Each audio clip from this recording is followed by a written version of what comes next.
Lamar, I love this topic. I'm uh, a believer in biometric technology when it comes to biometric scans, eye scans, facial scans, uh, thumbprint scans, handprint scans, fingerprint scans. It really depends on what you want to use it for. Now,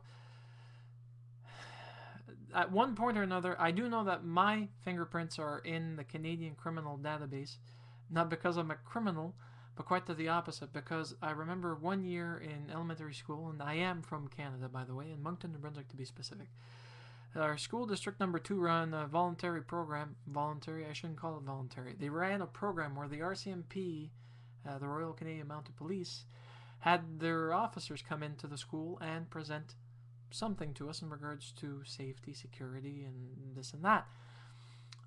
They did fingerprint profiling, thumbprint, all major digits, handprint, where they take a portion of your actual meat of the hand, and they put it onto a chart, and it was for a protection against us being kidnapped and then not being seen again, where we become victims and then suddenly pop up somewhere 20 years down the road. Nobody recognizes us, and we're identified by other means.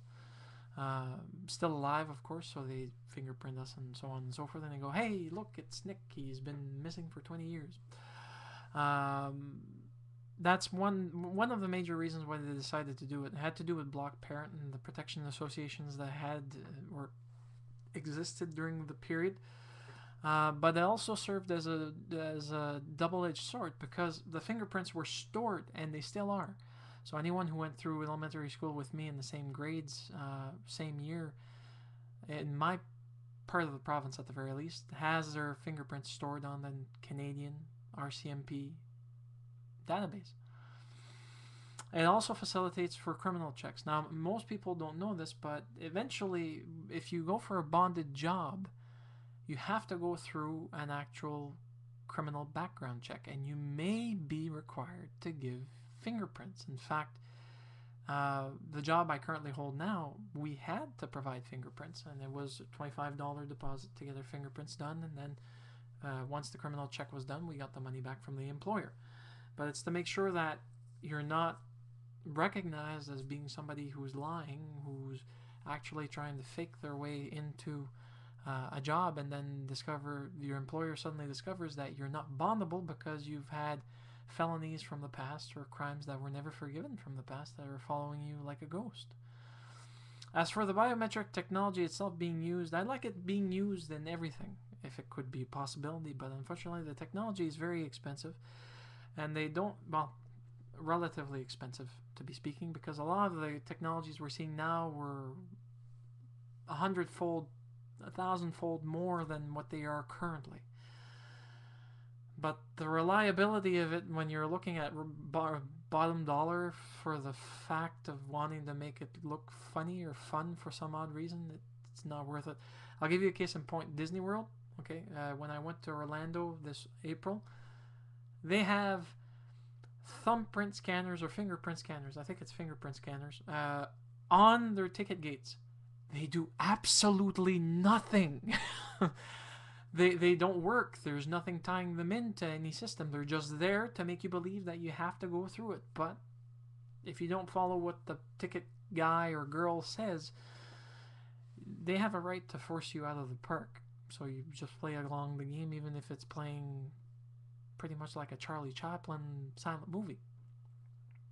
It would be nice to have it used forcefully in libraries. Then you wouldn't need to worry about having a card. All the resources would be tied in, and there would have to be everything there. It would also mean that libraries could easily make sure that if there's a book that's late and they want it back, no holds barred, they have your information.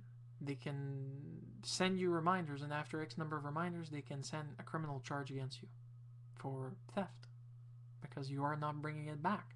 Unless you died, you're not bringing it back.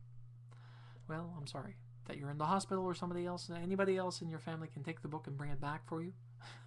That's all that's required, because he can cross-scan it to the UPC barcode on the books and actually have it work so that when the book comes back in, scanned in, it annuls anything that's currently there. It would be nice to have it used on debit machines, credit card transactions too.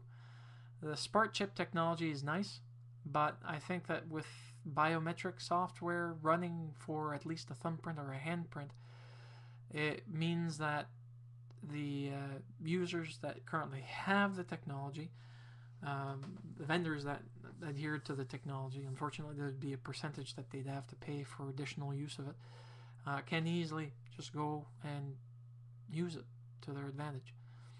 Could you imagine going to a small corner store for a pack of gum, having to go through with your credit card swipe, and then having to go through the whole rigmarole?